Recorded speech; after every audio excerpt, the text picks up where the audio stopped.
Stave V. The end of it. Yes. And the bedpost was his own. The bed was his own. The room was his own. Best and happiest of all, the time before him was his own, to make amends in. I will live in the past, the present, and the future, Scrooge repeated as he scrambled out of bed.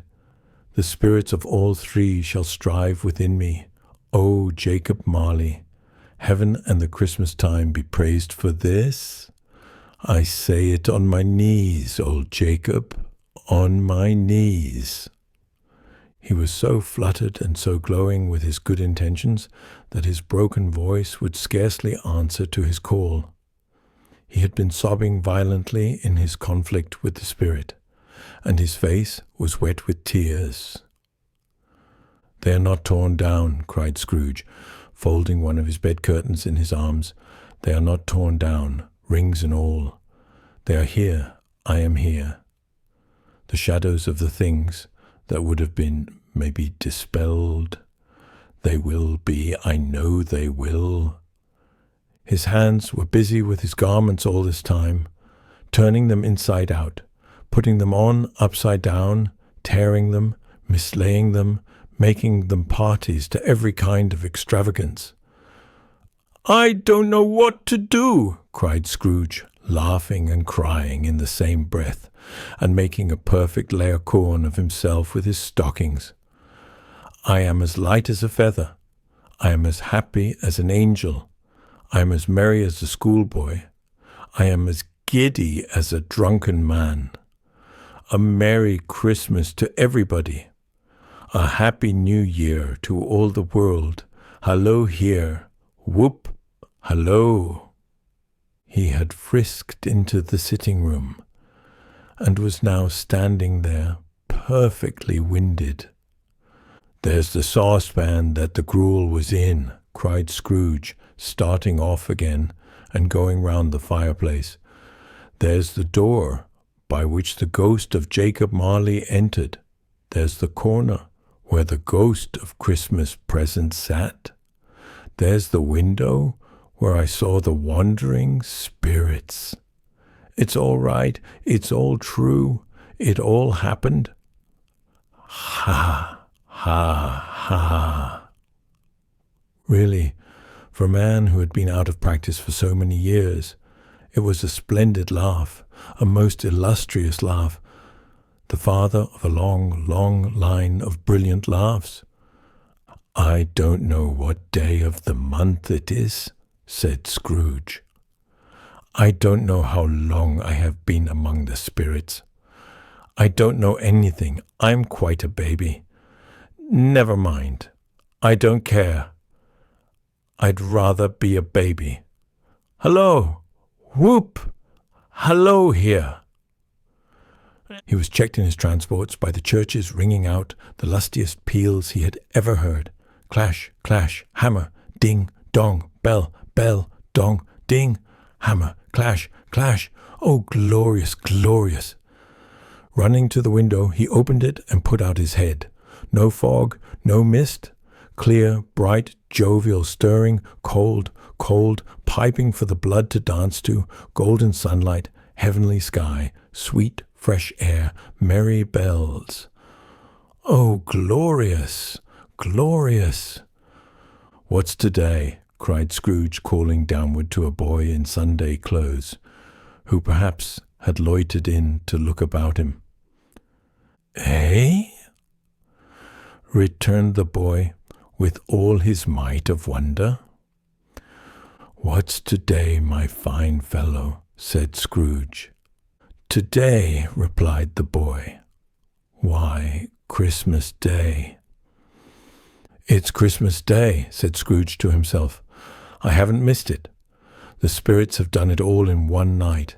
They can do anything they like. Of course they can. Of course they can. Hallo, my fine fellow."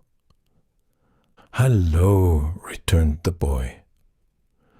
"Do you know the poulterers in the next street but one, at the corner? Scrooge inquired. "I should hope I did," replied the lad. "An intelligent boy," said Scrooge. "A remarkable boy. Do you know whether they've sold the prize turkey that was hanging up there? Not the little prize turkey, the big one." "What? The one as big as me?" returned the boy. "What a delightful boy," said Scrooge. "It's a pleasure to talk to him. Yes, my buck." "It's hanging there now," replied the boy. "Is it?" said Scrooge. "Go and buy it." "Walker!" exclaimed the boy. "No, no," said Scrooge. "I am in earnest. Go and buy it, and tell them to bring it here, that I may give them the directions where to take it. Come back with the man, and I'll give you a shilling. Come back with him in less than 5 minutes, and I'll give you half a crown." The boy was off like a shot. He must have had a steady hand at the trigger, who could have got a shot off half as fast. "I'll send it to Bob Cratchit's," whispered Scrooge, rubbing his hands and splitting with a laugh. "He shan't know who sends it. It's twice the size of Tiny Tim. Joe Miller never made such a joke as sending it to Bob's Will Be." The hand in which he wrote the address was not a steady one, but write it he did somehow, and went downstairs to open the street door, ready for the coming of the poulterer's man. As he stood there waiting his arrival, the knocker caught his eye. "I shall love it as long as I live," cried Scrooge, patting it with his hand. "I scarcely ever looked at it before. What an honest expression it has in its face. It's a wonderful knocker. Here's the turkey. Hello, whoop. How are you?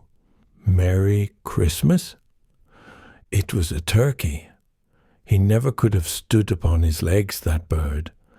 He would have snapped 'em short off in a minute, like sticks of sealing wax. "Why, it's impossible to carry that to Camden Town," said Scrooge. "You must have a cab." The chuckle with which he said this, and the chuckle with which he paid for the turkey, and the chuckle with which he paid for the cab, and the chuckle with which he recompensed the boy, were only to be exceeded by the chuckle with which he sat down, breathless in his chair again, and chuckled till he cried. Shaving was not an easy task, for his hand continued to shake very much, and shaving requires attention, even when you don't dance while you are at it. But if he had cut the end of his nose off, he would have put a piece of sticking plaster over it, and been quite satisfied. He dressed himself all in his best, and at last got out into the streets. The people were by this time pouring forth, as he had seen them, with the ghost of Christmas present. And walking with his hands behind him, Scrooge regarded everyone with a delighted smile. He looked so irresistibly pleasant, in a word, that 3 or 4 good-humoured fellows said, "Good morning, sir. A Merry Christmas to you." And Scrooge said often afterwards that of all the blithe sounds he had ever heard, those were the blithest in his ears. He had not gone far, when coming on towards him, he beheld the portly gentleman who had walked into his counting-house the day before and said, "Scrooge and Marley's, I believe." It sent a pang across his heart to think how this old gentleman would look upon him when they met, but he knew what path lay straight before him, and he took it. "My dear sir," said Scrooge, quickening his pace and taking the old gentleman by both his hands, "how do you do? I hope you succeeded yesterday. It was very kind of you. A Merry Christmas to you, sir." "Mr. Scrooge?" "Yes," said Scrooge, "that is my name, and I fear it may not be pleasant to you. Allow me to ask your pardon, and will you have the goodness—" Here Scrooge whispered in his ear. "Lord bless me," cried the gentleman, as if his breath were taken away. "My dear Mr. Scrooge, are you serious?" "If you please," said Scrooge. "Not a farthing less. A great many back payments are included in it, I assure you. Will you do me that favor?" "My dear sir," said the other, shaking hands with him, "I don't know what to say to such moonify." "Don't say anything, please," retorted Scrooge. "Come and see me. Will you come and see me?" "I will," cried the old gentleman, and it was clear he meant to do it. "Thank ye," said Scrooge. "I am much obliged to you. I thank you 50 times. Bless you." He went to church and walked about the streets, and watched the people hurrying to and fro, and patted the children on the head, and questioned beggars, and looked down into the kitchens of houses and up to the windows, and found that everything could yield him pleasure. He had never dreamed that any walk, that anything could give him so much happiness. In the afternoon, he turned his steps towards his nephew's house. He passed the door a dozen times before he had the courage to go up and knock. But he made a dash and did it. "Is your master at home, my dear?" said Scrooge to the girl. "Nice girl. Very." "Yes, sir." "Where is he, my love?" said Scrooge. "He is in the dining room, sir, along with mistress. I'll show you upstairs, if you please." "Thank ye." "He knows me," said Scrooge, with his hand already on the dining room lock. "I'll go in here, my dear." He turned it gently and sidled his face in round the door. They were looking at the table, which was spread out in great array, for these young housekeepers are always nervous on such points, and like to see that everything is right. "Fred," said Scrooge. Dear heart alive, how his niece by marriage started. Scrooge had forgotten for the moment about her sitting in the corner with the footstool, or he wouldn't have done it on any account.